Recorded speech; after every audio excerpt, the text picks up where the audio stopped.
Hello my soul family, कैसे हो आप सब? मेरी सभी सोल फैमिली को जय श्री राम, जय नीम करोली बाबा। देखिए, अभी सोशल मीडिया पे इतना ज़्यादा हमारे शुक्राना गुरु जी और हमारे नीम करोली बाबा, हमारे साईं बाबा, इनमें भी लोग क्या करते हैं, सोचिए। हमारे हिंदू भाई ही इनको इनका ही बंटवारा कर दिए हैं। कोई कहता है ये नहीं है, इनके रूप नहीं है, उनके रूप नहीं है। ये सब क्या है? ये सब हमें भरमाया जाता है। ये सब हमारे जो जो नेगेटिव थॉट है ना, वो हमें भरमाते हैं। जो नेगेटिव एनर्जी हमें भरमाती है कि तुम भटको, तुम आपस में ही मरो कटो, आपस में ही लड़ाई झगड़ा करो, आपकी बुद्धि भ्रष्ट की जाती है। और सब एक एनर्जी ही है, वो सब एक ही है। मानो तो देव वरना पत्थर। तो आप उनको देव ही मान के चलो, पत्थर क्यों मान रहे हैं आप लोग? क्यों उनको बंटवारा कर देते हैं कि नहीं ये अलग है, ये अलग है, ये अलग है? सब एक है, सब एनर्जी का ही खेल होता है। यहाँ एनर्जी पता है क्या? मान लीजिए अगर अगर एक कोई महान आत्मा इस धरती पर आई है, हो सकता है वही आत्मा कहीं और एक बॉडी में आ जाए। यहाँ सब एनर्जी का खेल होता है। तो कैसे लोग कहते हैं कि साईं बाबा अलग है, शुक्राना गुरु जी अलग है और नीम करोली बाबा अलग है? नहीं अलग है। अभी मान लीजिए मैं अभी यहाँ आपके सामने बात कर रही हूँ। कल को मान लो मेरी मौत हो जाए और मैं किसी और बॉडी में जाऊं और फिर से धीरे धीरे बड़ी होकर फिर से यही बातें आपको बोलूं कि हाँ भगवान का नाम जप, पूजा पाठ, भक्ति करो, तो आप तो कहोगे ये तो अलग है, वो तो अलग है। यही तो कहोगे। हो सकता है यही मेरे गुण फिर जाके मेरे उसी जन्म में हो जाए, तो हो सकता है मैं यही बातें दोबारा वहां रिपीट करूं, तो बस मेरे थोड़े से शब्द अलग हो जाए।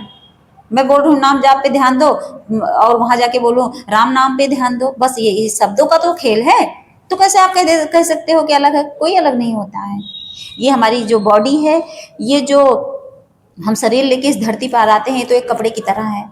होता नहीं कि जैसे इंसान कोई कपड़ा है पहना, पुराना हुआ उतार के फेंक दिया और नया कपड़ा पहन लिया, वैसे ही हमारी आत्मा है। उसको जब ये बॉडी पुरानी लगती है, चेंज कर देती, फिर जाके एक नई बॉडी ले लेती है, तो चेंज ही करती है। तो इस बेस पे आप क्यों नहीं मानते कि हाँ भगवान एक है? क्यों नहीं मानते हैं? आप ये मान लेते हैं नहीं वो अलग है, वो अलग है, वो अलग है। कोई अलग नहीं है। सारे लोग यही तो बोलने आए हैं इस धरती पर कि भगवान का नाम जाप, पूजा पाठ, भक्ति करो। चाहे साईं बाबा हो, भगवान की तरफ तो ले गए। उन्होंने कहा कि हाँ नाम में सबसे बड़ी शक्ति है।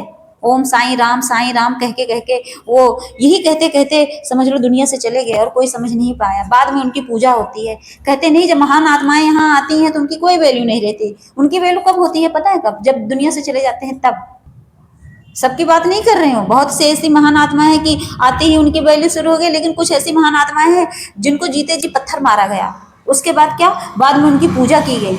सोचिए कितनी, मतलब ये मनुष्य जो है कितने ज्यादा बदनसीब हैं कि जब इनके सामने साक्षात भगवान आते हैं, भगवान का रूप भेष बदल कर जब कोई भगवान यहाँ धरती पर आते, चाहे हमारे प्रभु श्री राम हो, चाहे हमारे कृष्ण भगवान हो, कोई भी जब यहाँ आते हैं तो उनको दुत्कारा जाता है और जब चले जाते हैं तो उनकी पूजा की जाती है।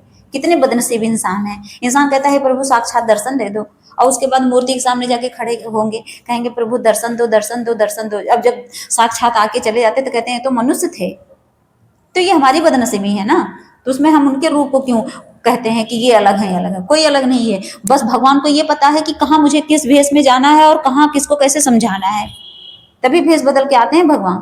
भगवान को पता था कि उनको कहाँ शुक्राना गुरु जी बन के जाना है, तो चले गए वहां। भगवान को पता था कि अगर मैं साईं बाबा बन के उधर साइड शिरडी नहीं जाऊंगा तो वहां के लोग अवेकन कैसे होंगे? भगवान अवेकन करने आते हैं।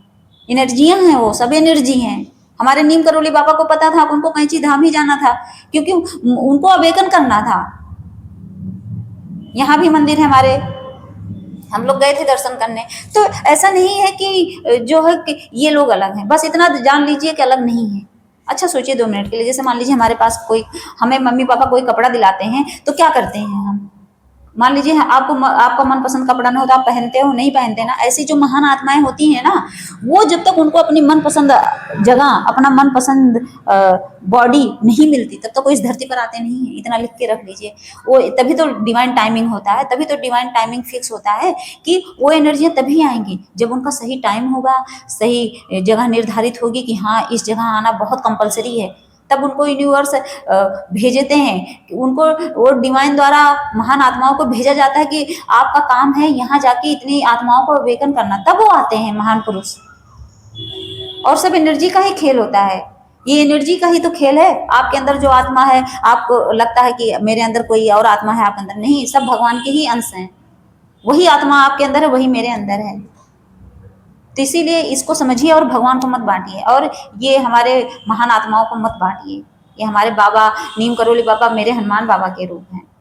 मुझे तो दर्शन दिया, मुझे तो यकीन है। आपको खैर नहीं दिया है तो आप यकीन नहीं करोगे, वो तो खैर जो भगवान द्वारा ब्लेस्ड होते हैं, डिवाइन द्वारा ब्लेस्ड होते हैं, उनको ही ये सब चीजें बताते हैं भगवान, वरना किसी को नहीं बताते। वरना आप ऐसे उनको बकते रहो, जो उल्टा सीधा जो भी आप अपशब्द बोलना है बोलो, वो सब आपके कर्मा में लिखा जाएगा, ऐड हो जाएगा आपके पाप कर्मा में।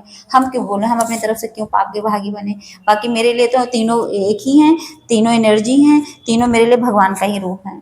आपको लगेगा भगवान नहीं, मेरे लिए वो भगवान ही है। मैं उनकी बहुत रिस्पेक्ट करती हूँ, और मैं हमेशा उनके मतलब जब जब मैं ध्यान करती हूँ तो मैं तीनों का ध्यान करती हूँ। मैं किसी भी रूप में बुलाती हूँ, मुझे पता है तीनों एक हैं। वो चाहे साईं बाबा के रूप में मेरे पास आके मेरी मदद करें, चाहे शुक्राना गुरु जी के रूप में, चाहे नीम करोली बाबा के रूप में, बस। और आप जिस दिन ये समझ जाएंगे, उस दिन आपके अंदर से ये भाव चला जाएगा। आप ये बंटवारा करना बंद कर दीजिए। जय श्री राम, जय नीम करोली बाबा।